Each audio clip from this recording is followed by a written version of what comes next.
Sarah had always been a practical and optimistic woman. After 5 years of a stable marriage with David, she believed she had found the peace she always desired. David, a respected psychologist in the city of Boston, was the kind of man who exuded security and stability, the kind of husband any woman would dream of having. They shared a calm routine without any major surprises, and Sarah loved that predictability. One day, however, something strange began to happen. It was a Friday afternoon, and Sarah was in the living room, reading a book while the soft sound of the piano played in the background. David had said he would stay late at the office, as he usually did on Fridays. But for some reason, Sarah felt a chill. It wasn't anything specific, just a sense of unease. She tried to brush it off, attributing it to the accumulated fatigue of the week. In the days that followed, the feeling that something was off only grew stronger. David started showing behaviors that Sarah didn't recognize. He was more reserved, spent a lot of time in his office, and on some nights she heard him whispering on the phone, but when she approached, he quickly hung up. The situation reached a peak of strangeness when Sarah received a text message from an unknown number. "Be careful who you trust," the message said. She looked at the phone, feeling the blood freeze in her veins. David had always been transparent about his work, sharing curious cases with her, of course, without revealing any details that would compromise patient confidentiality.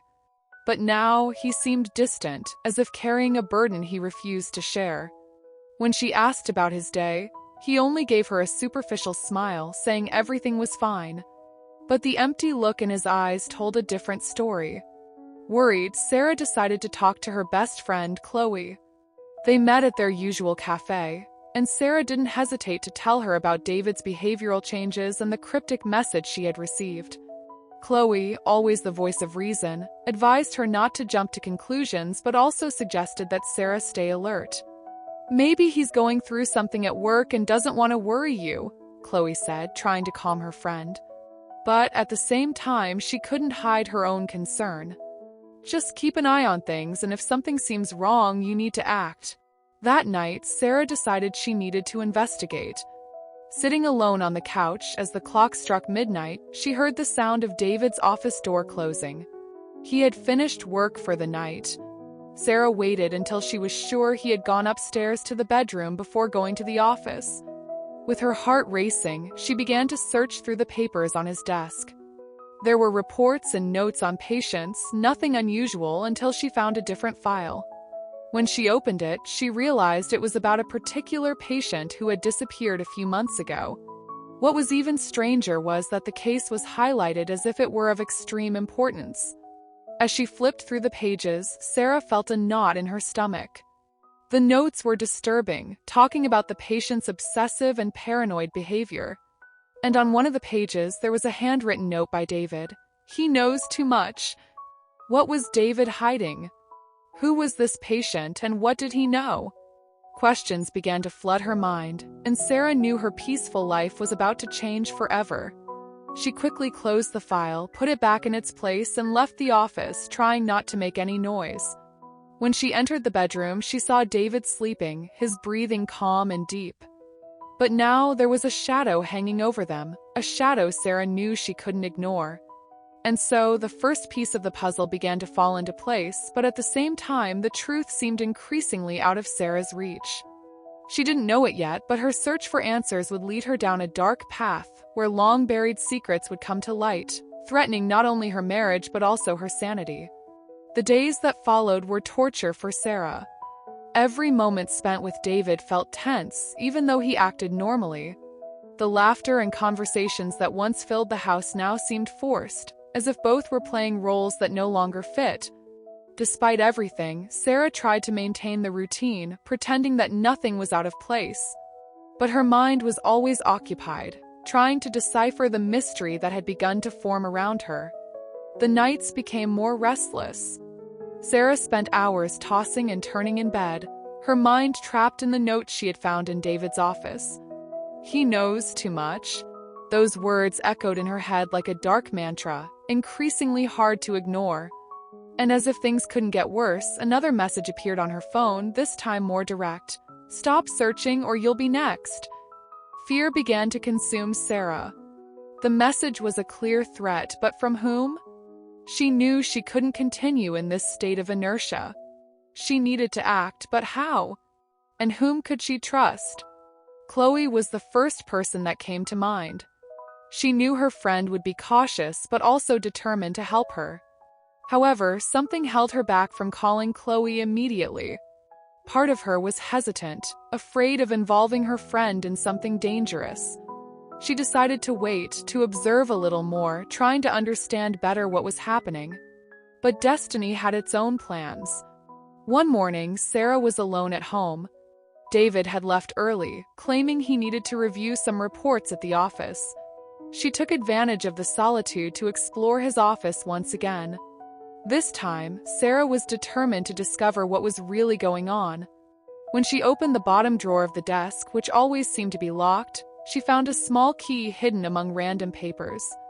Without thinking much, she began searching for the corresponding lock. Her eyes were drawn to an old cabinet that David always kept locked and never talked about. She approached it hesitantly, inserted the key into the lock, and turned it.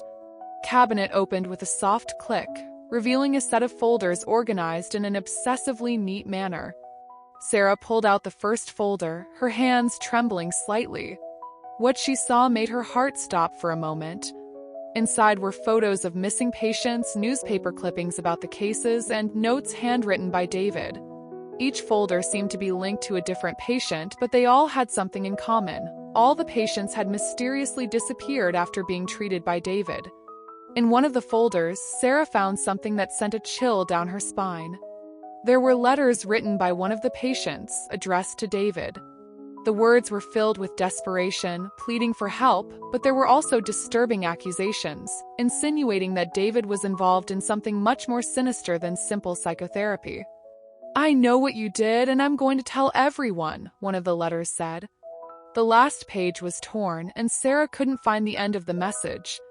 By this point, panic was already deeply setting in.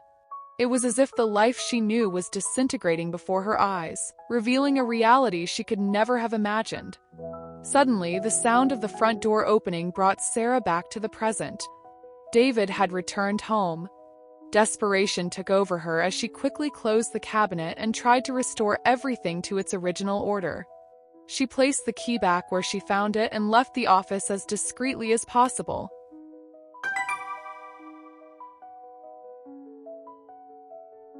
In the hallway, she met David, who looked at her with a slightly surprised expression. "Are you okay, love? You look pale," he commented, tilting his head as if trying to read her thoughts. Sarah forced a smile, trying to appear calm. "Yes, I'm just a little tired," she replied, feeling her voice come out weaker than she intended. "I think I need to rest a bit." David watched her for a moment, his eyes seeming to pierce through her before nodding slightly. "Of course, go rest. I'll prepare something for you to eat." As Sarah climbed the stairs, each step felt heavier than the last. She knew she needed to find a way out of this situation before it was too late. More and more, David seemed like a stranger, someone with dark secrets he was willing to protect at any cost. One thing was clear to Sarah: she could no longer trust the man she had married. From that moment on, her priority would be to uncover the whole truth, no matter how terrible it might be. In the days that followed, Sarah felt like a prisoner in her own home. The tension between her and David was almost palpable, even though neither of them mentioned what was happening. He continued to treat her with the same kindness as always, but Sarah noticed something different in his eyes. A coldness, a distance that hadn't been there before. While he acted normally, she fought against the growing fear inside her, a fear that threatened to consume her. Sarah knew she needed help but couldn't risk involving Chloe without more information. So she decided to take a dangerous step. She would dig deeper, find out what else David was hiding. This wasn't just a matter of curiosity, it was a matter of survival. One afternoon, when David left for an appointment in the city, Sarah seized the opportunity to return to his office. This time, she was more prepared. She had a hidden camera in her pocket and an audio recorder that Chloe had lent her, without knowing the real reason.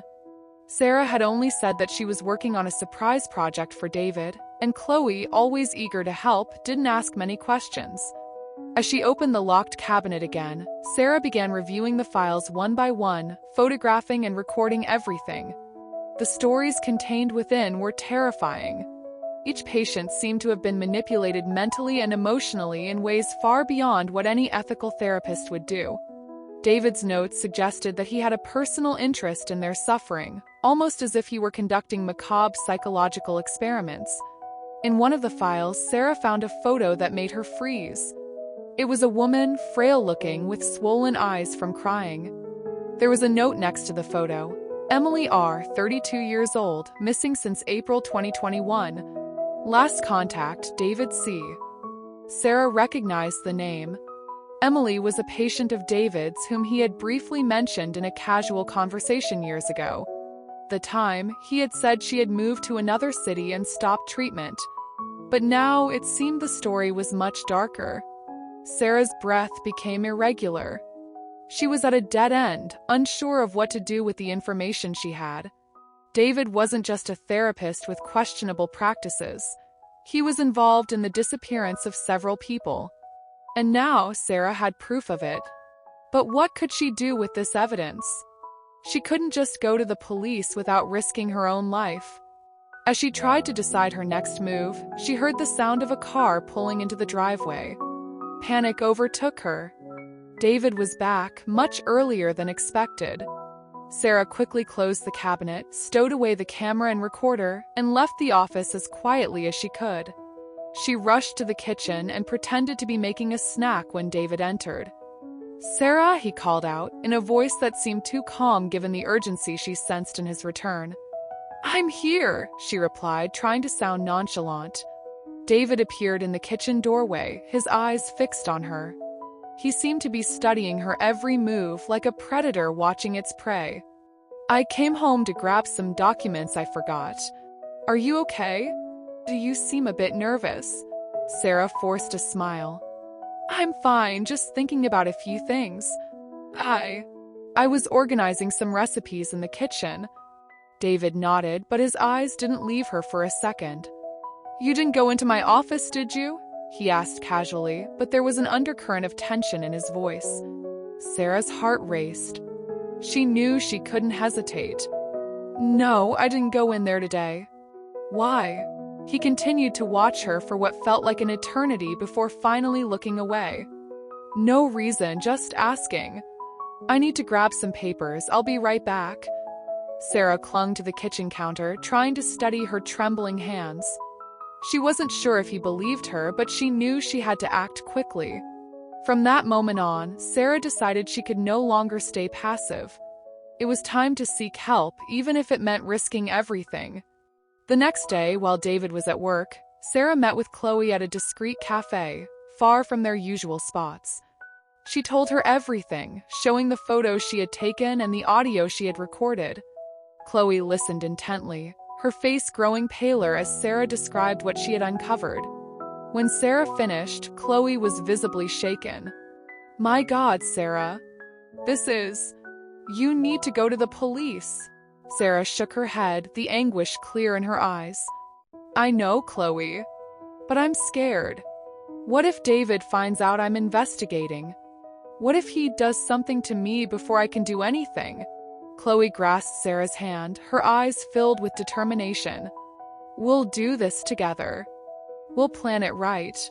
We'll go to the police with the evidence, but first we need to make sure you're safe."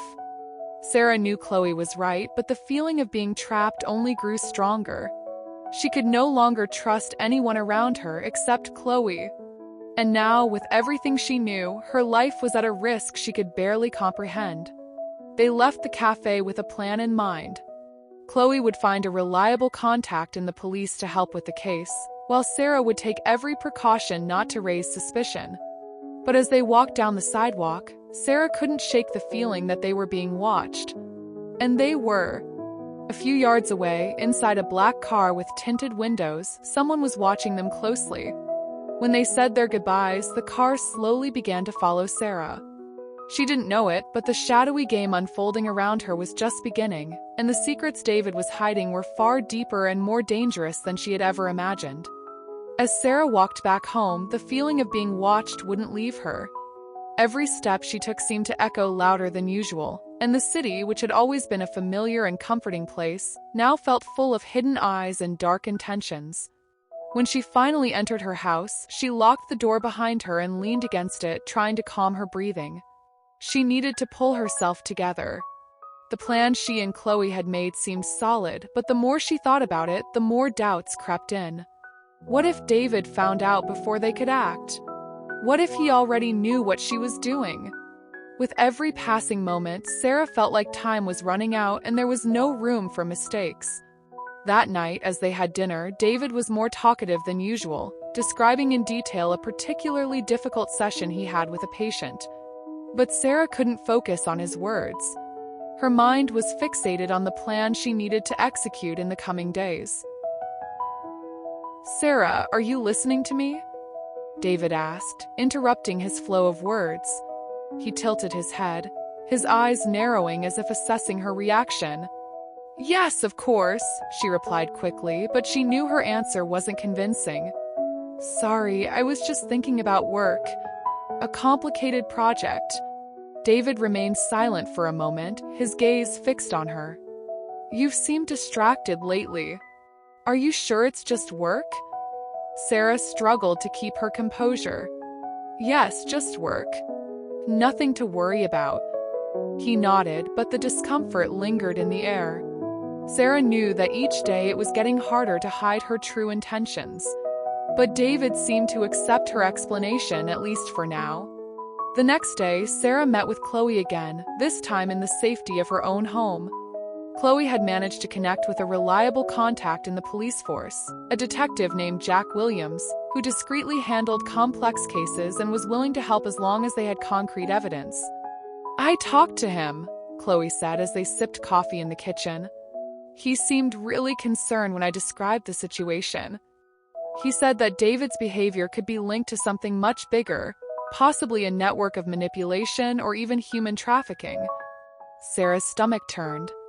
"Do you think David could be involved in that? Human trafficking?" Chloe shrugged, her expression serious. "I don't know, Sarah. But Jack said we need to consider every possibility. He suggested you keep pretending you don't know anything while he digs deeper." Sarah nodded, but the thought of continuing to live under the same roof as David, pretending everything was normal, seemed unbearable. "What if he finds out what we're doing? I don't know if I can keep this up, Chloe." Chloe took Sarah's hands, trying to reassure her. "You can do this. We're close to finding out the truth. Jack will protect you, and so will I. We're going to get you out of this, I promise." Sarah took a deep breath. She needed to be stronger than ever, but the fear wouldn't leave her. What if, in the end, it was all for nothing? What if David was far more dangerous than she had ever imagined? That night, after David went to bed, Sarah decided to act. She grabbed her phone and quickly typed a message to Chloe. "I'm going to get more evidence. I'm scared, but I need to do this. Let me know if anything happens." With trembling hands, Sarah crept down to David's office. She knew she was taking a huge risk, but she had to make sure they had enough evidence to take David down and put an end to whatever horrifying scheme he was involved in. She entered the office and began searching, going through every drawer, every document, every file that seemed relevant. This time, Sarah found something different. In a drawer that seemed rarely used, hidden beneath old papers, there was a small notebook with appointments that didn't make sense. The initials next to each date didn't match any patients she knew, and some of the locations mentioned looked suspicious. She took photos of every page, her heart pounding so fast she thought it might explode. As she was going through the papers, Sarah heard a faint noise coming from upstairs. She froze. David was stirring in bed, and she heard the sound of slow footsteps descending the stairs. Without thinking twice, Sarah turned off the lights and hid behind the office door, holding her breath. The footsteps grew closer, and she could feel cold sweat running down her neck. The office door slowly creaked open, and Sarah saw David's shadow cast on the wall. He stood in the doorway as if listening for something. The silence was suffocating, and Sarah could hear the blood pounding in her ears. David stayed there for what felt like an eternity before finally turning around and going back to the bedroom. Sarah waited until she was sure he was back in bed before slipping out of the office. Carefully, she locked the door and tiptoed up the stairs, every muscle in her body tense. When she finally lay down in bed, her phone vibrated quietly beside her. It was a message from Chloe. "I'm here for whatever you need. We'll get through this." But Sarah couldn't sleep anymore. Every sound in the house seemed amplified. Every shadow seemed to hide an imminent threat. She knew she was at a crossroads.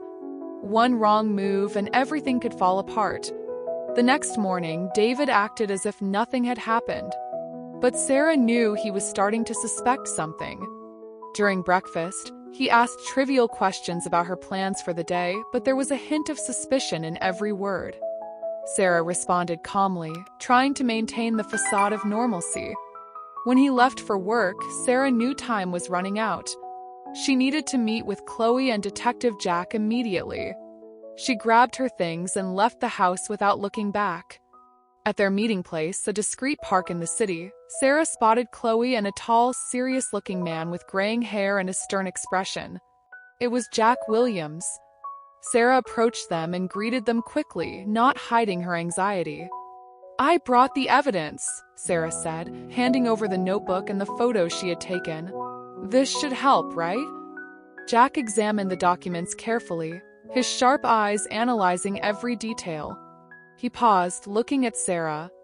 "This is a good start, but we need more. These documents raise a lot of questions, but they're not enough to bring him down.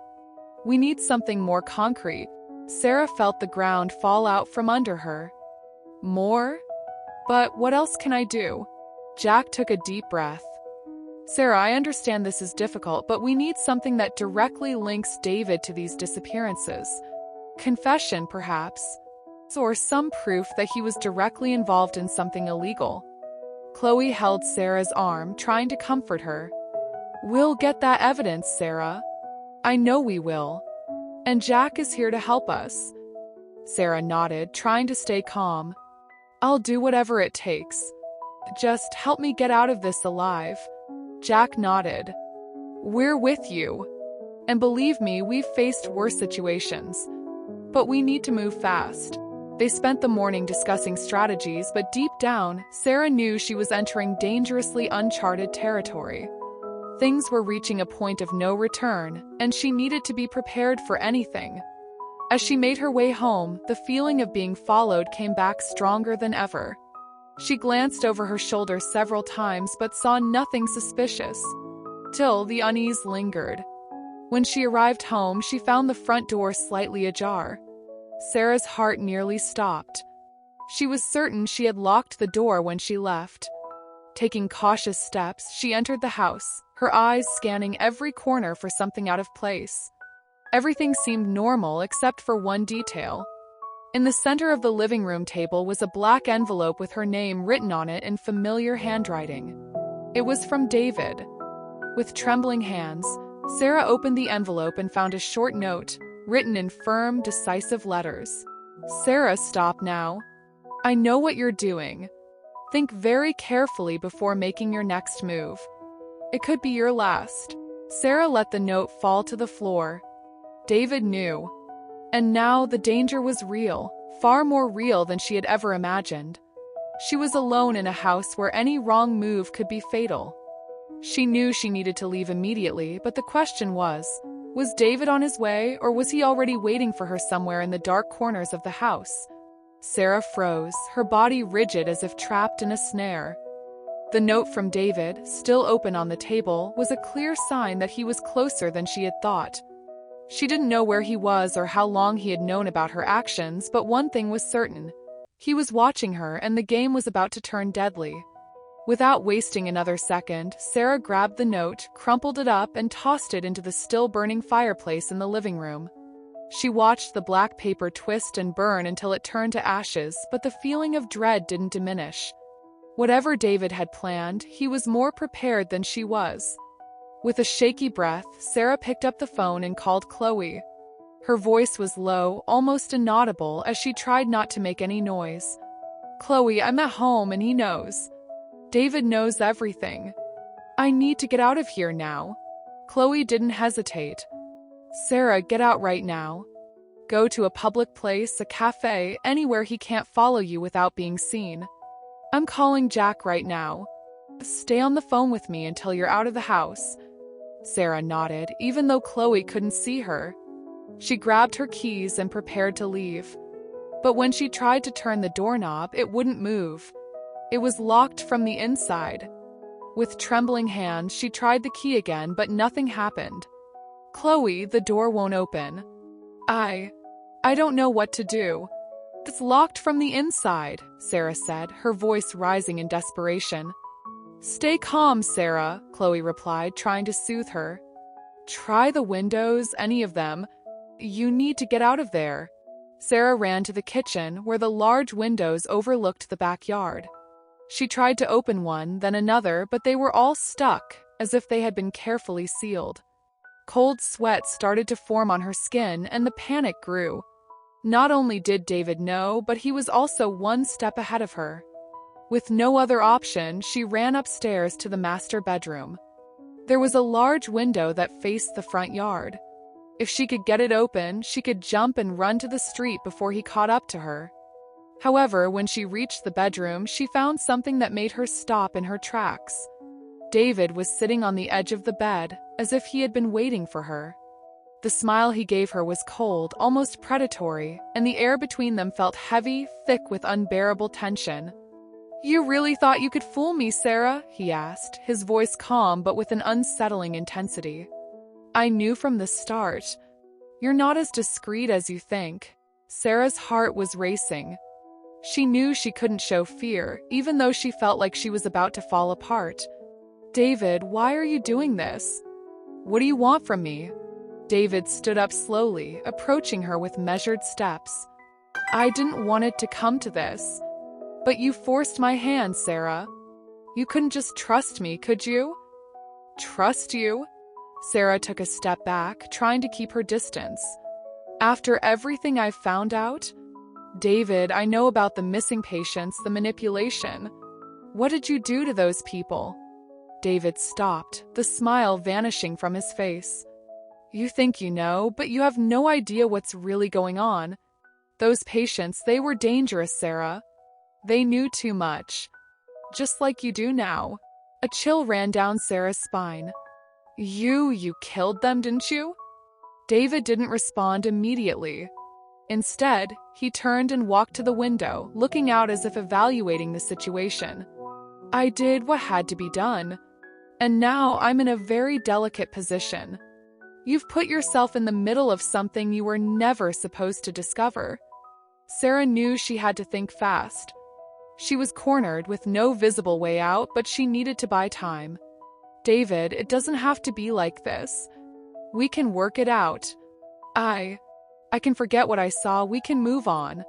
David laughed, but it was a joyless laugh, filled with bitterness. Oh, Sarah, you know we can't just forget. You've crossed the line. And now I need to make sure you don't talk to anyone about what you know. Before Sarah could react, David abruptly turned, his expression hardening, and moved toward her. Panic made her step back, but she tripped on the rug and fell to the floor. David was getting closer, and Sarah knew she didn't have much time. He was determined to silence her once and for all. With a final surge of desperation, Sarah got up and ran toward the en-suite bathroom. She locked the door behind her and, with trembling hands, searched for something to defend herself with. Her eyes landed on a pair of scissors on the sink, and she grabbed them tightly, trying to control her breathing. On the other side of the door, Sarah heard David approaching. He knocked lightly, as if he were playing with her, savoring her terror. Sarah, open the door. It doesn't have to end like this. I don't want to hurt you. Sarah knew that was a lie. He was ready to kill her, and she needed to find a way out. She looked around, searching for any other escape, but the bathroom offered none.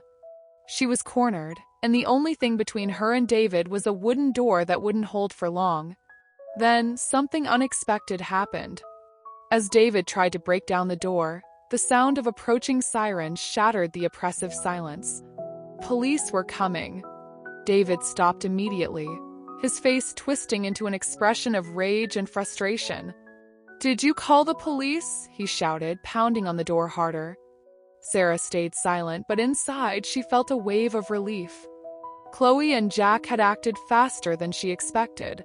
Now there was a chance, even a small one, that she could get out of this alive. David knew time was running out. He stepped back, clearly furious but also calculating his next move. "This isn't over, Sarah. Remember that." With a swift motion, he left the room, leaving Sarah alone. She remained in the bathroom, clutching the scissors tightly as she heard David's footsteps hurrying down the stairs. A few minutes later, the sirens were right outside, and Sarah heard the front door being forced open. Jack Williams and 2 officers entered the house, weapons drawn, shouting for David to surrender. But he was already gone, leaving Sarah behind. When Jack finally found Sarah, locked in the bathroom, she was in shock, but relieved to finally be safe. He got away," Sarah managed to say, her voice weak. Jack nodded, looking around. "We'll find him, Sarah. It's okay now. You're safe." But Sarah knew it wasn't okay. David was out there, and now she was his target. The police could protect her, but for how long? She wondered if she would ever be able to have a normal life again. As the officers searched the house for evidence, Sarah was led outside where Chloe was waiting for her. The two embraced, and Chloe whispered, "You're alive, and that's what matters right now. We'll get through this together." Sarah nodded, but inside, the fear was still there, gnawing away at her sanity. David was out there, and she knew he wouldn't stop until he finished what he had started. The days that followed were a blur of questions, interviews, and the constant presence of police around Sarah. The police set up a constant surveillance at her house, and Chloe convinced her to stay with her for a while, as the idea of returning home where David had attacked her was unbearable. Even with all the security around her, Sarah couldn't relax. She knew David was smart, calculating, and, above all, determined. If he wanted revenge, he would find a way to get to her. And that certainty kept her in a constant state of alert.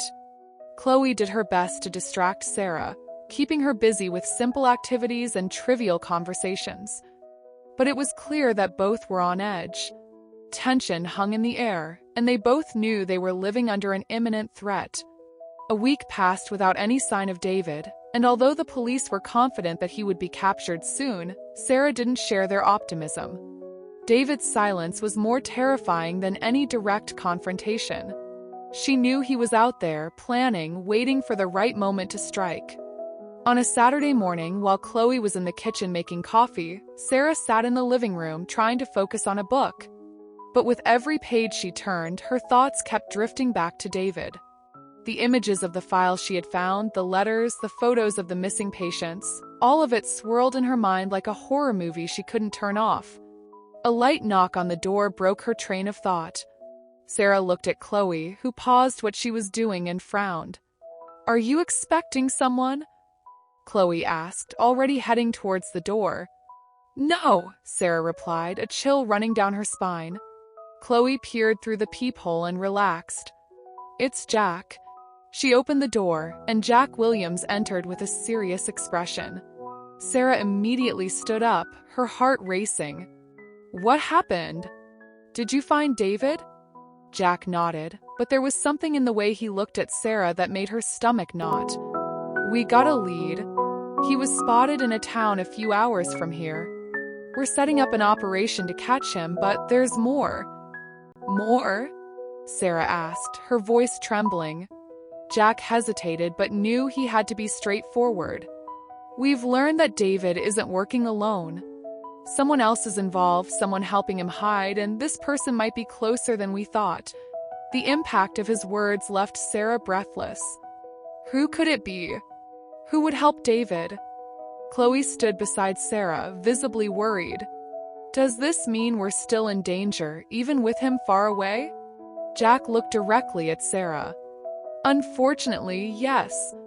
We don't know who this person is, but they're actively helping David, and that complicates things." Panic began to rise within Sarah. Someone she knew? Someone she trusted? Possibilities were terrifying. What should I do, Jack? How can I protect myself if I don't know who to trust? For now, stay here with Chloe. We'll ramp up security and work to find out who's helping David. And if anyone suspicious approaches you, let us know immediately, Jack said, his voice firm, trying to reassure her. After Jack left, Chloe tried to calm Sarah, but it was clear the situation had escalated. The fact that there was an accomplice meant David could be closer than they thought, making Sarah feel even more vulnerable. That night, Sarah had trouble sleeping. Every little noise made her jump, and the shadows in the room seemed to move. Beside her, Chloe was also awake, but neither of them wanted to talk about their fears. They just lay there in silence, hoping that the morning would bring some relief. But things were far from getting better. The next morning, while Sarah and Chloe were having coffee in the kitchen, Sarah's phone buzzed. She looked at it and saw a message from an unknown number. With her heart in her throat, she opened the message. "Do you think you're safe? I'm always nearby. Duh." Sarah dropped the phone on the table, her face pale. Chloe noticed immediately that something was wrong. "What is it, Sarah?" He sent a message," Sarah said, her voice barely audible. "David. He said he's nearby."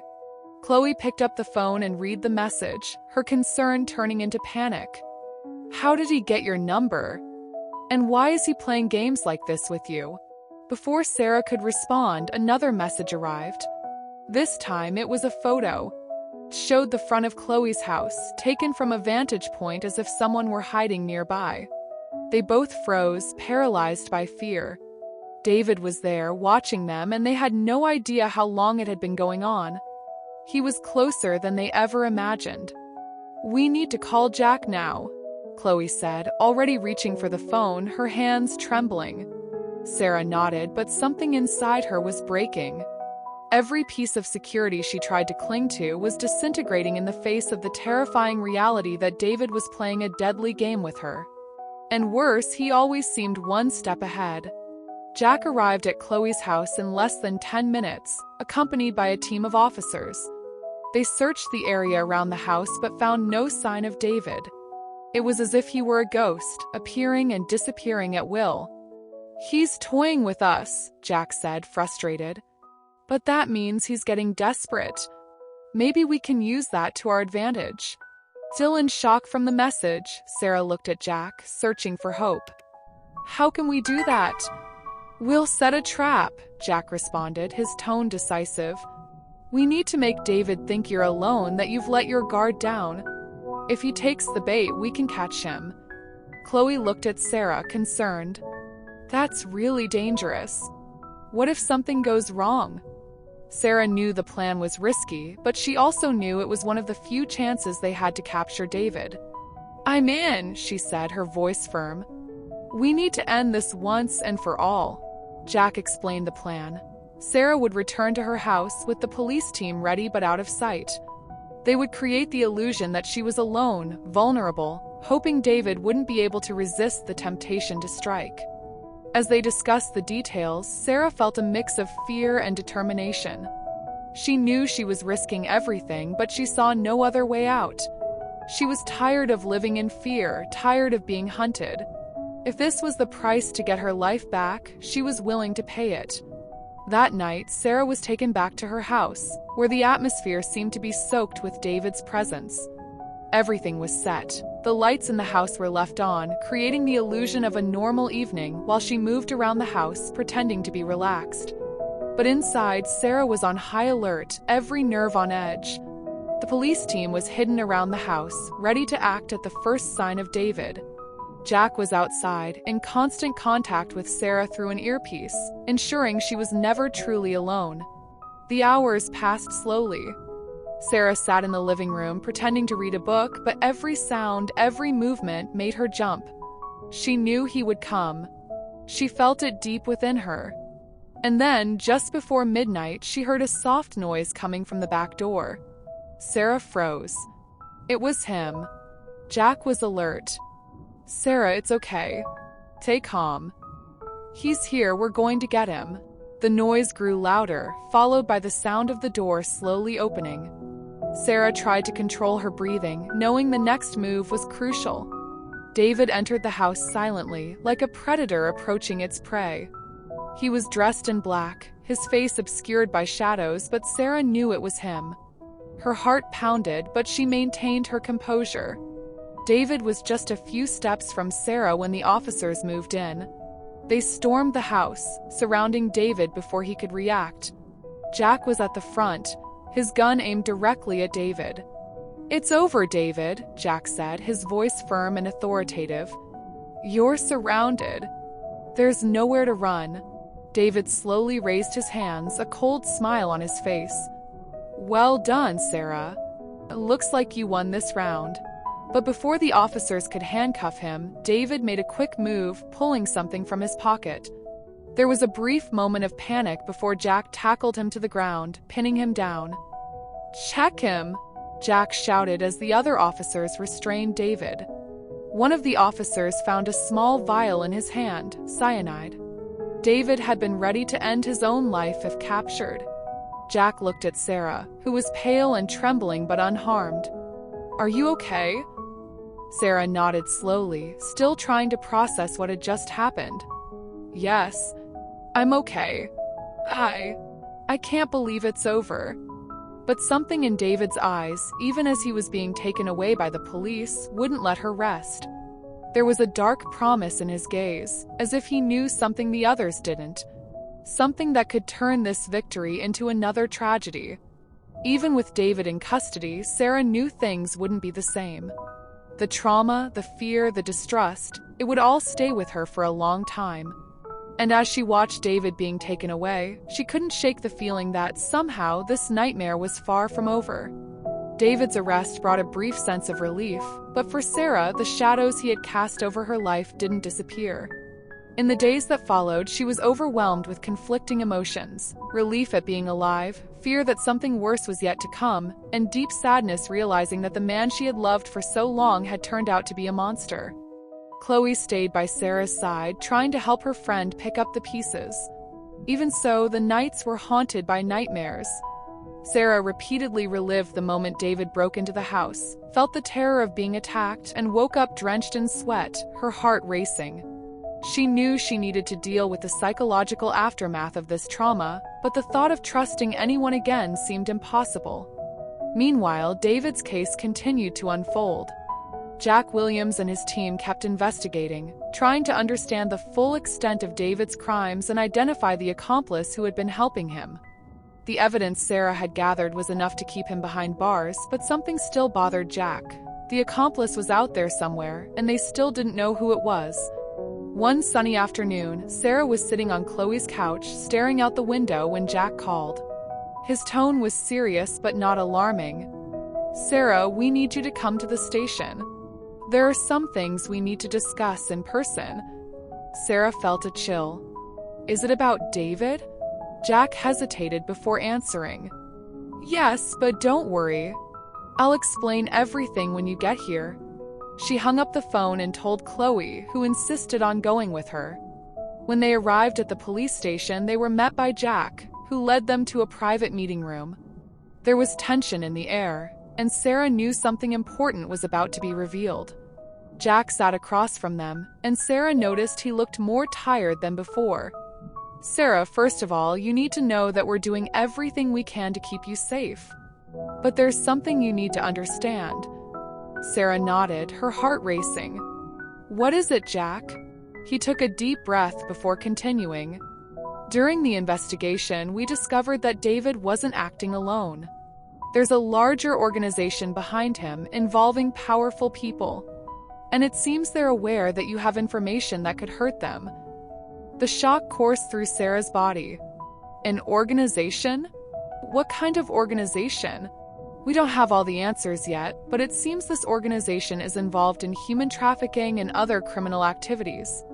They used David to manipulate certain individuals, vulnerable patients, and made them part of their operations. When these patients became uncontrollable or knew too much, they disappeared." Sarah felt the world spinning around her. "And David, he was part of this the whole time?" Jack nodded. "Yes, and it seems he played a more active role than we thought. Apparently, David believed he was in a position of power within this organization, but the truth is, he was just another pawn. So, there are others involved, Chloe said, grasping the gravity of the situation. That means Sarah is still in danger. Exactly, Jack replied seriously. They don't want her to talk, and they'll try anything to silence her. Sarah felt a chill run down her spine. What do I do? How can I protect myself? For now, you'll stay under police protection. We'll keep you and Chloe in a safe location until we can take down everyone involved, Jack explained. We're working with federal agencies to dismantle this organization, but it will take time. Fear began to creep back into Sarah. Even with David in custody, the threat remained, invisible but ever present. She knew her life would never be the same again, and that the decisions she made now would be crucial to her survival. In the weeks that followed, Sarah and Chloe were moved to a safe house outside the city. The house was isolated, surrounded by trees and under 24-hour surveillance. They tried to maintain a routine, but the constant feeling of being watched was suffocating. Sarah struggled to cope with the trauma of what had happened, but it was difficult. Even with the therapy sessions the police arranged, she felt like she was being consumed by darkness. Every sound, every shadow brought back the terror she had felt in David's presence. Chloe did her best to keep Sarah's spirits up, but the truth was that even she was shaken. They leaned on each other for support, but both knew they were far from out of this nightmare. One night, while Chloe was in the kitchen preparing dinner, Sarah decided to take a walk in the garden. It was getting dark, and the cool breeze provided temporary relief for her tormented mind. She walked to the edge of the property where the forest began and looked at the trees standing tall before her. That's when she felt a presence. A shiver ran down her spine, and she quickly turned around, expecting to see someone there. But there was no one. Even so, the feeling of being watched didn't go away. Something was wrong. Sarah began to back away toward the house, her heart pounding. But before she could take another step, she heard a whisper coming from the darkness. "Sarah!" She froze. Fear gripped her, and she tried to pinpoint where the sound was coming from.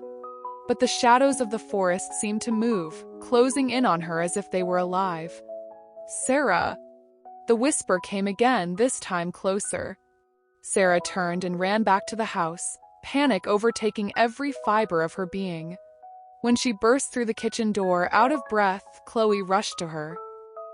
"Sarah, what happened?"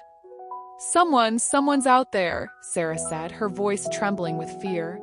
Chloe looked outside but saw nothing. "Are you sure? Maybe it's just your imagination." Sarah shook her head, still trembling. "I know what I heard. Someone called my name." Chloe immediately called the police, who arrived a few minutes later. They searched the garden and the area around the house but found no one. Even so, they reinforced security, assuring Sarah that she was safe. But Sarah knew something was wrong. She felt that the safety net around her was starting to unravel, and that the people who wanted to silence her were closer than ever. The only thing she could do now was prepare for what was coming. Later that night, as Sarah tried to sleep, she heard the sound of footsteps outside her room. She opened her eyes and became alert, her heart racing. The footsteps stopped at the door, and for a moment, Sarah held her breath. "Sarah, are you awake?" It was Chloe's voice. Sarah relaxed, feeling a bit foolish for having been so scared. "Yeah, I am. What's up?" "I can't sleep," said Chloe, entering the room and sitting next to Sarah. "I've got a bad feeling." Sarah understood. "Me too. It feels like something bad is about to happen." Chloe nodded. "But we can't let fear control us. We need to be ready." "I know," said Sarah, trying to find strength. "But it's hard. I feel like I'm not going to make it out of this." Chloe held Sarah's hand, her eyes determined. "You will. We will. No matter what happens, we'll face it together." They were silent for a moment, and then Chloe stood up. "I'm going to make us some tea." "That'll help." Sarah nodded, watching as Chloe left the room. But just as she was about to close her eyes, she heard a strange sound coming from the door. A soft click, almost imperceptible, and then the sound of the front door opening. Sarah got up quickly, her heart pounding. She ran to the hallway where she saw the front door ajar, the cold night breeze entering the house. Something was terribly wrong. "Chloe?" Sarah called but got no response. Panic took over Sarah as she went down the stairs. There was no sign of Chloe, and the front door was swinging slightly as if someone had just left. "Chloe!" Sarah shouted, running out of the house. But all she found was silence. Chloe had disappeared into the night without a trace. Sarah stood still, staring into the darkness, feeling the terror grow inside her. David was locked up, but the nightmare was far from over. Now, Sarah knew she was alone, and the people who wanted to silence her were closer than ever. She needed to find Chloe, needed to find out who the accomplice was, and above all, needed to survive this new threat. Sarah stood still for a moment, unable to process what had just happened. The silence around her was oppressive, and the fact that Chloe had disappeared in an instant left Sarah in a panic. What was once protection now seemed like a maze of uncertainties and dangers. With her heart racing, Sarah ran back into the house, frantically searching for any sign of Chloe. She shouted her friend's name, but the only response was the echo of her own voice. She felt herself sinking into despair, but knew she had to keep a cool head. Taking a deep breath, she forced herself to think clearly. If David wasn't acting alone, it meant that the accomplice could be nearby, lurking in the shadows. Worse, this accomplice had taken Chloe, and Sarah knew time was against her. Every second lost could be crucial. She remembered the phone Jack had given her, with the direct line to the security team. Trembling, she dialed the number and waited, the sound of the rings increasing her anxiety. When Jack answered, Sarah's voice was full of panic. "Jack, Chloe's gone. She was here a few minutes ago and now she's disappeared. I don't know what to do." Jack reacted immediately. "Sarah, stay calm. We're on our way now. Don't leave the house, understand? Lock all doors and windows and stay somewhere safe." Sarah agreed, but knew that staying put wasn't an option. While waiting for Jack and his team to arrive, she went back to the bedroom and grabbed Chloe's cell phone, which was charging on the dresser. Desperate, she tried to find any clue that might indicate where Chloe was. She opened the message history, trying to understand what Chloe might have done before disappearing. The last messages were all exchanges with Sarah, nothing suspicious. But when she accessed the call list, she saw something strange. There was an incoming call just minutes before Chloe left the room. An unknown number. Sarah's dread intensified. Who had called Chloe? And why did she leave without saying anything? The feeling that something very wrong was happening grew even stronger.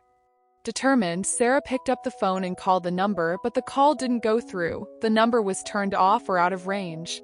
When Jack arrived, accompanied by a tactical team, Sarah was on the verge of collapse. They stormed the house, weapons drawn, checking every corner. One of the officers, a sturdy man with a focused expression, came up to Sarah.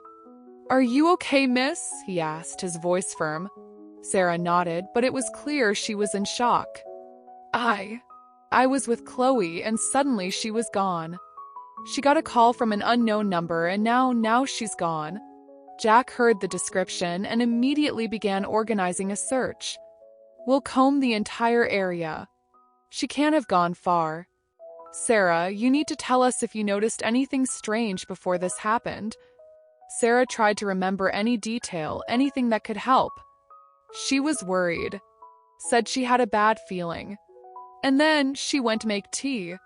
I heard her leave the room, heard the door open. And then silence. Jack frowned. "We'll find her, Sarah. But I need you to stay strong. We can't let them know we're losing control." As the team spread out across the property, Sarah felt helpless. The house, which before seemed like a refuge, was now a prison of fears and uncertainties.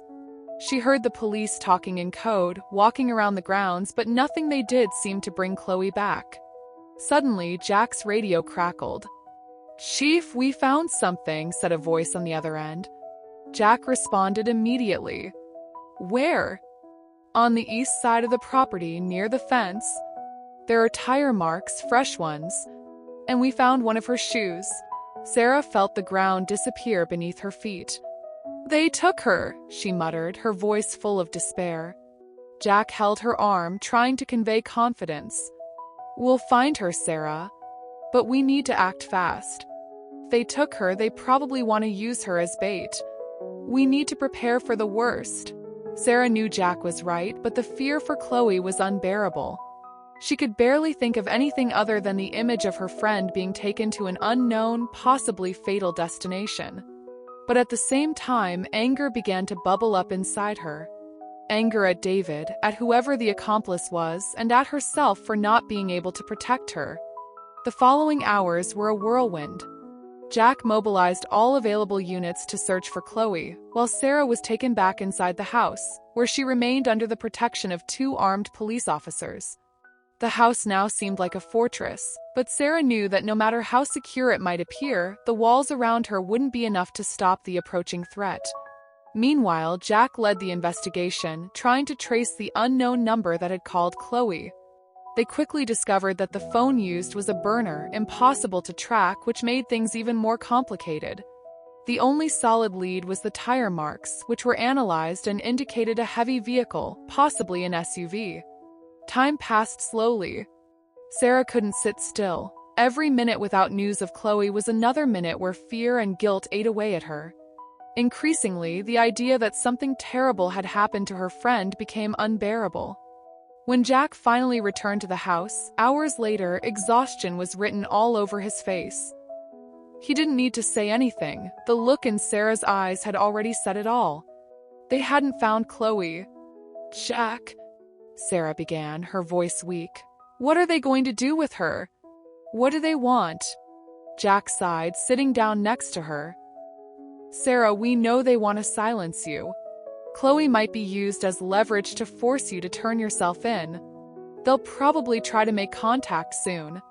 When that happens, we need to be prepared to act."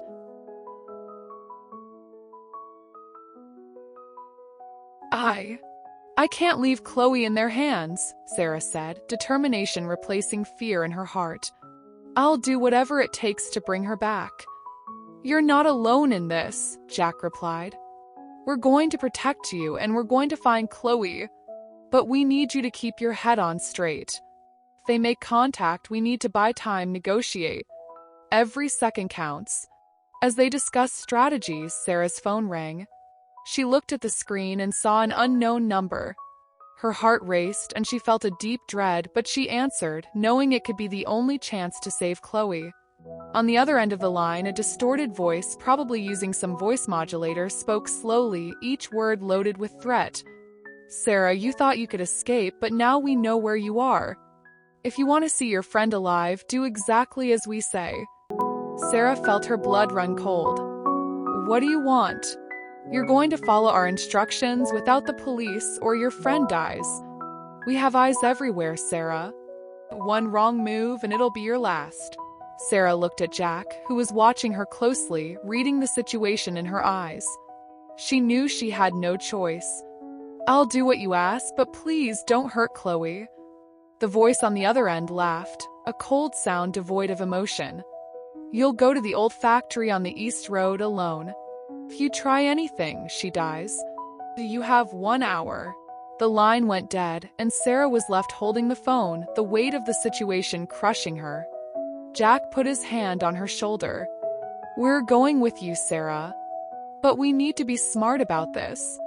As the plan unfolded, Sarah knew she was about to enter the most dangerous phase of this nightmare. It was a point of no return where every decision could mean life or death. And as she prepared for what was to come, a single truth echoed in her mind. Chloe's safety depended on her, and she would do anything to bring her back. Trip to the old factory was tense, with Sarah in the police car and Jack coordinating the operation. She felt fear growing inside her, but there was also a fierce determination, fueled by the desire to save Chloe. The plan was risky, but it was the only option they had. When they arrived at the factory, the place was deserted, gloomy, with metal structures corroded by time and graffitied walls, creating a scene of abandonment and desolation. Sarah got out of the car, feeling the weight of tension in the air. Jack and his team were ready, hidden in strategic points, waiting for the signal to act. Sarah moved forward, her heart pounding, each step echoing in the oppressive silence. Then, she heard it. A faint cry, almost inaudible, coming from inside the factory. Her heart clenched as she recognized Chloe's voice. "Chloe!" shouted Sarah, running towards the sound but knowing she needed to be careful. She entered the building and followed the sound to a dark room where she found Chloe tied to a chair, visibly hurt but alive. Tears ran down Sarah's face as she approached, but when she was about to reach her, a figure emerged from the shadows. It was a tall man, his face hidden by a hood, holding a gun pointed directly at Sarah. He smiled coldly. "Looks like you've done your part, Sarah. Now it's our turn." Sarah raised her hands, trying to calm the situation. "Let her go. I'm here. You don't need to hurt her." The man laughed. "It's not that simple. You messed with the wrong people. But we're going to settle this once and for all." Before he could do anything, the sound of rapid footsteps and shouted orders filled the air. Jack and his team stormed the place, weapons drawn. The man tried to react, but was quickly disarmed and immobilized. Sarah ran to Chloe, untying her and hugging her tightly. "I thought I'd lost you." Chloe was shaking but held Sarah's hand. "I knew you'd come." Jack approached, making sure the man was in custody. "We did it, Sarah. It's over." But Sarah knew it wasn't over yet.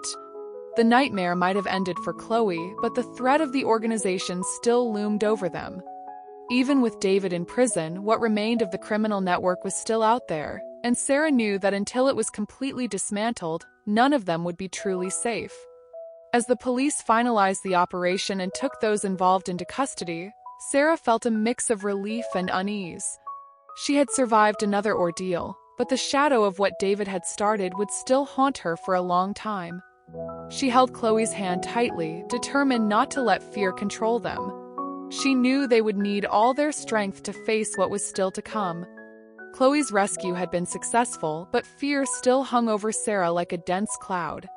The threat of the organization that had supported David remained present, and she knew that as long as it wasn't completely destroyed, peace would be out of reach. Jack tried to reassure her, ensuring that the police were working tirelessly to dismantle the group, but Sarah couldn't shake the feeling that she was just at the beginning of a long and dangerous journey. In the days that followed, Sarah and Chloe were taken to a new safe location, even more isolated, in a small town in the mountains, miles away from any large urban center. The house was simple but cozy, surrounded by tall pine trees that whispered in the wind. Jack insisted this was the safest place for them while the investigation continued. He believed the organization was regrouping after the arrest of David and the accomplice, and that the two would need constant protection. Despite the tranquility of the place, Sarah couldn't relax. Every time she closed her eyes, she saw David's face, heard his cold and calculating voice, and felt the dread that had haunted her for so long. Chloe, on the other hand, tried her best to return to normalcy, but even she couldn't hide the fear that gripped her chest. On the third night in the new house, Chloe suggested that they try to distract themselves with a movie, something they always used to do before everything fell apart. Sarah reluctantly agreed, knowing it was a desperate attempt to regain a bit of lost normalcy. The lights in the living room were dim, and the soft sound of the TV filled the room as they settled on the couch, trying for a moment to forget the terror that had invaded their lives. But contrary to what Chloe had hoped, the movie only heightened the feeling that something was wrong. Sarah couldn't focus on the plot. Her gaze constantly drifted to the windows, expecting to see something moving in the darkness. The house, which should have been a refuge, felt like a mausoleum, echoing the memories of everything that had happened. Suddenly, Sarah's phone vibrated, breaking the fragile peace. She looked at the screen, hoping it was Jack with an update. But upon seeing the unknown number, she felt her stomach churn. With trembling hands, she answered the call. The voice on the other end was familiar, icy, cutting. "Sarah, you thought you could hide? You thought this isolated house would protect you? Sarah felt her blood run cold. You thought you could run, Sarah? Thought that hidden in this house in the middle of nowhere you'd be safe? The accomplice's voice was full of contempt, but also sadistic pleasure in realizing the effect it was causing. We always know where you are. Always. Sarah felt the ground open beneath her feet.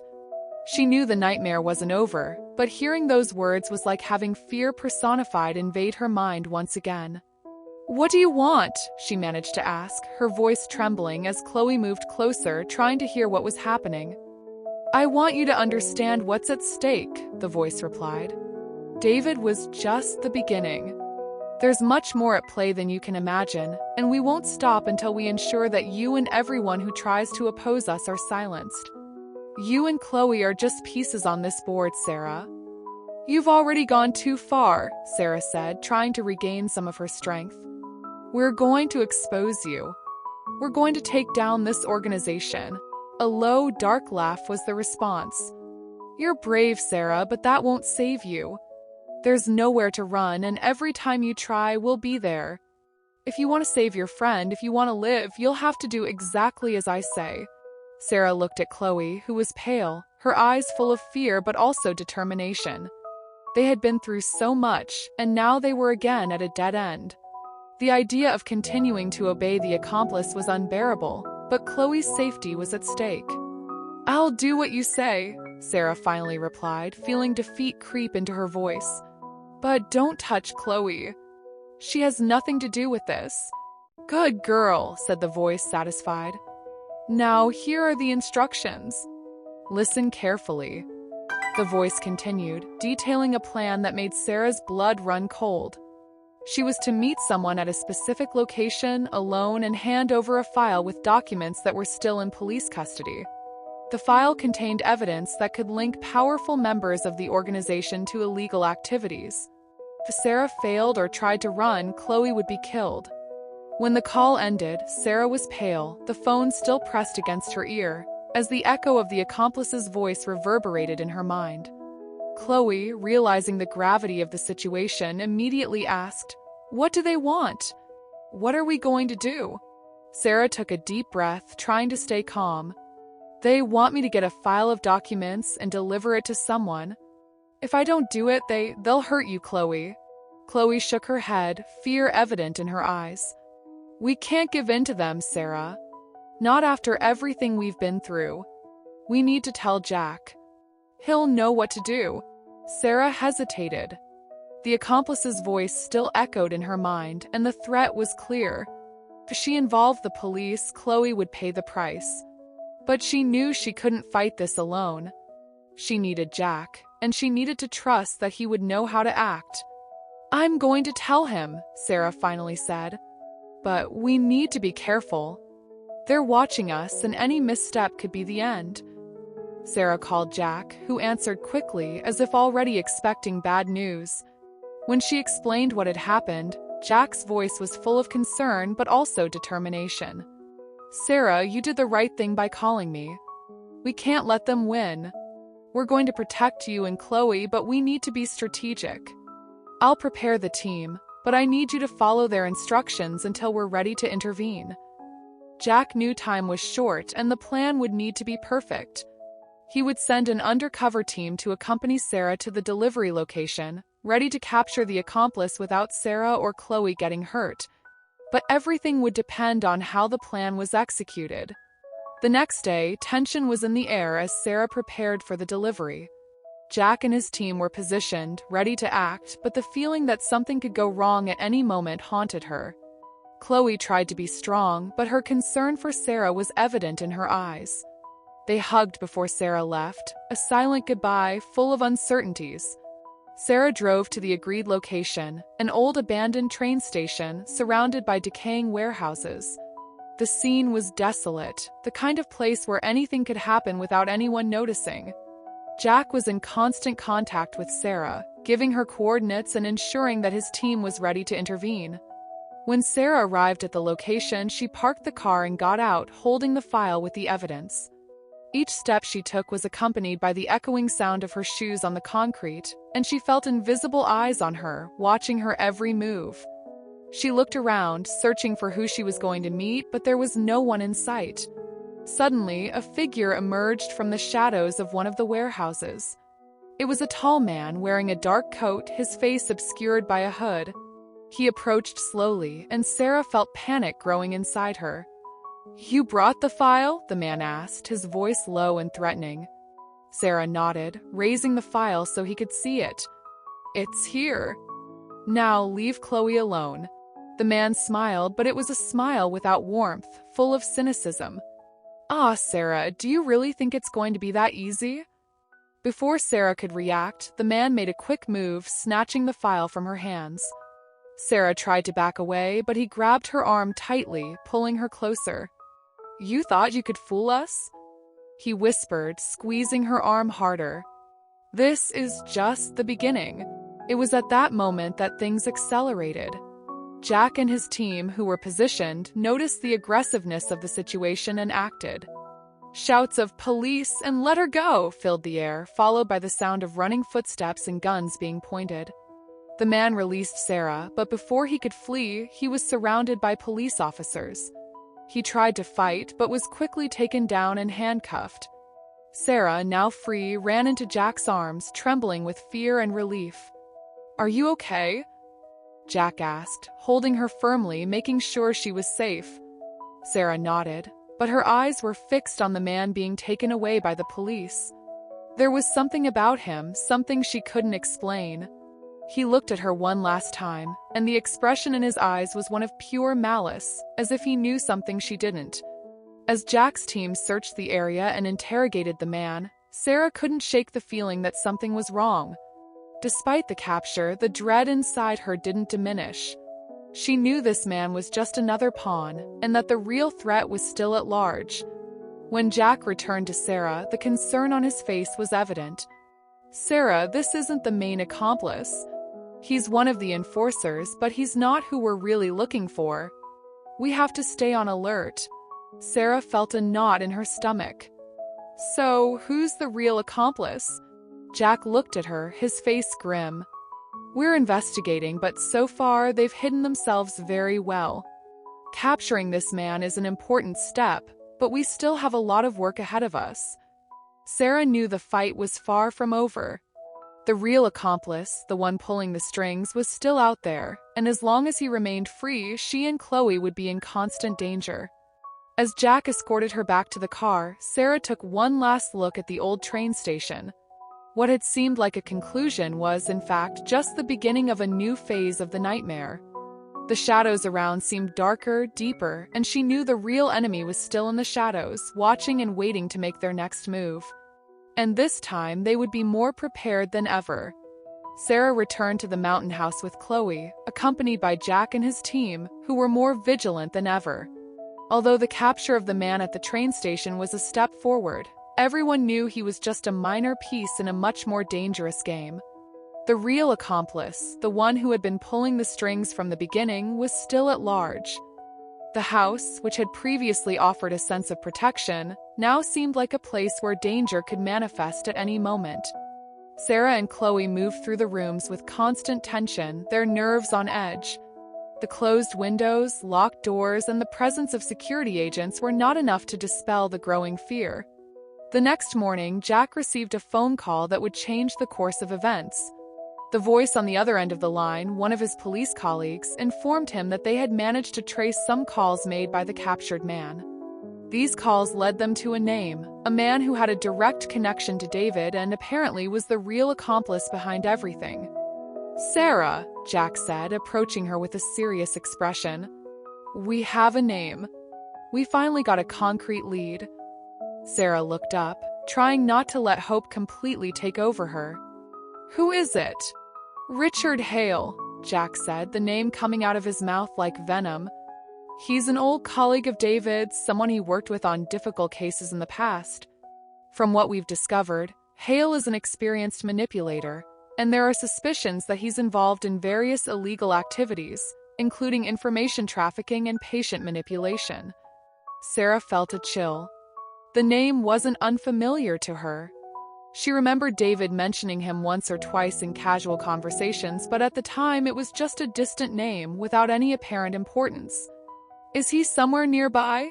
asked Chloe, who was now standing next to Sarah, visibly worried. "We don't know exactly where he is," Jack replied. "But we know he's behind everything that's happened. We're organizing an operation to track his location, but we need to make sure you two are safe while we do that." "He's going to come after us, isn't he?" Sarah asked, her voice trembling. "He knows we're here." Jack hesitated for a moment before answering, the reality of the situation weighing on his words. "It's possible. And that's why we need to act quickly and precisely. If Hale realizes we're closing in, he might try to make one last move to ensure you can't talk." The fear was back, stronger than ever. Sarah knew that Richard Hale was a dangerous man, perhaps even more dangerous than David. He was smart, calculating, and wouldn't hesitate to do whatever was necessary to protect his secrets. The idea of being in the crosshairs of someone like that was terrifying. "So, what do we do now?" Chloe asked, trying to stay calm but clearly shaken. "Now," Jack said, "you two need to stay here under constant protection. We're going to beef up security around the house and make sure Hale can't get near you. Meanwhile, my team and I are going to locate Hale and bring him to justice." The following days were a test of Sarah and Chloe's sanity. They were practically trapped in the house, with security agents in every corner watching their every move. Pressure was unbearable, and the silence between the two friends, once comfortable, was now full of unspoken fears. Sarah tried to distract herself, but her thoughts constantly returned to Richard Hale. Who was he really? And why was he so determined to destroy her life? These questions kept her awake at night, as she listened to the noises of the house and imagined if each sound was Hale approaching. On one of those nights, while Chloe was asleep, Sarah was in the living room, nervously flipping through some papers she had left on the table. Suddenly, her phone vibrated. She picked up the device and saw a new message from an unknown number. "You can't escape, Sarah. I see you." Terror immediately consumed her. The message was short but full of malice. Richard Hale was closer than they thought. Sarah ran to Chloe's room, waking her up urgently. "Chloe, he's here. Hale is watching us, I know it." Chloe, still half asleep, got up quickly, trying to understand what was happening. "What do you mean? How do you know?" "He sent me a message," Sarah said, showing the phone to Chloe. "He's watching us, Chloe. He knows where we are." Chloe felt fear take over her too, but tried to stay calm. "We need to tell Jack. They need to know about this now." Sarah agreed and, with trembling hands, called Jack. He answered immediately, and upon hearing about the message, his voice became even grimmer. "Stay calm, Sarah. We're on our way. Don't do anything, just wait. We'll get there as fast as we can." But time seemed to be against them. As they waited, the terror was almost palpable. Sarah and Chloe huddled in the living room, looking at the closed windows and listening to every sound as if it were the prelude to an attack. When Jack and his team finally arrived, the house was surrounded and searched, but Hale wasn't found. The frustration was evident in everyone. Jack was increasingly worried, aware that Hale was smarter than they had anticipated. "He's playing with us," Jack said as he discussed the situation with his agents. "Hale is trying to destabilize us make a mistake.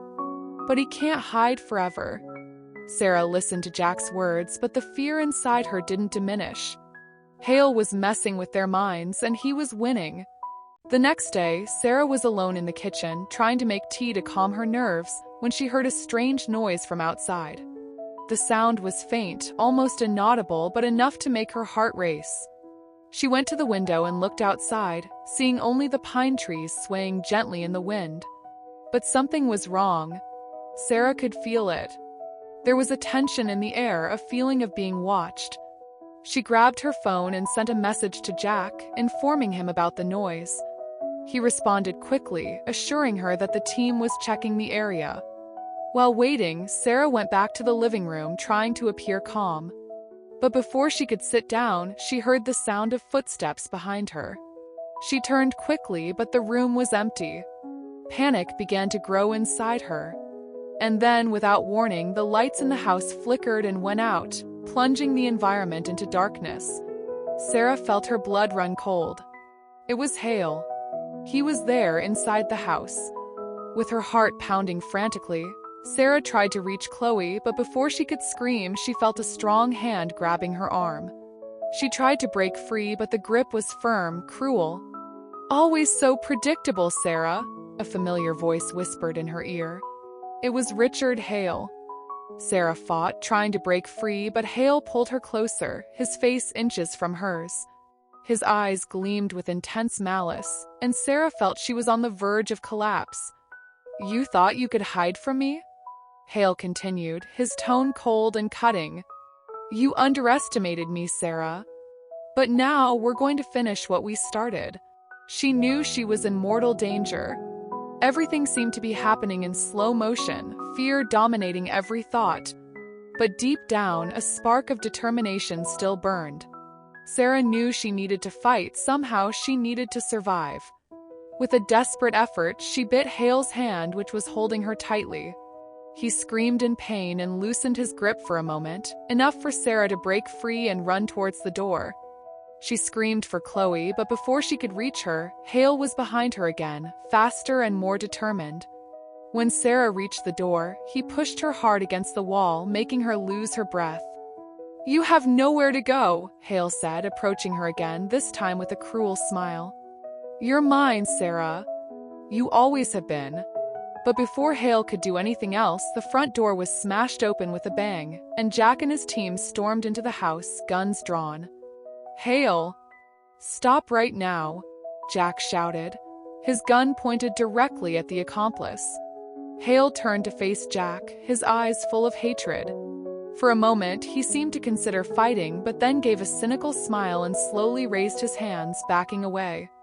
"Looks like you got lucky, Sarah. But know that this isn't over yet." Jack and the agents moved in quickly, handcuffing Hale and making sure he had no way to escape. Sarah slid down the wall to the floor, panting, her body shaking with fear and relief.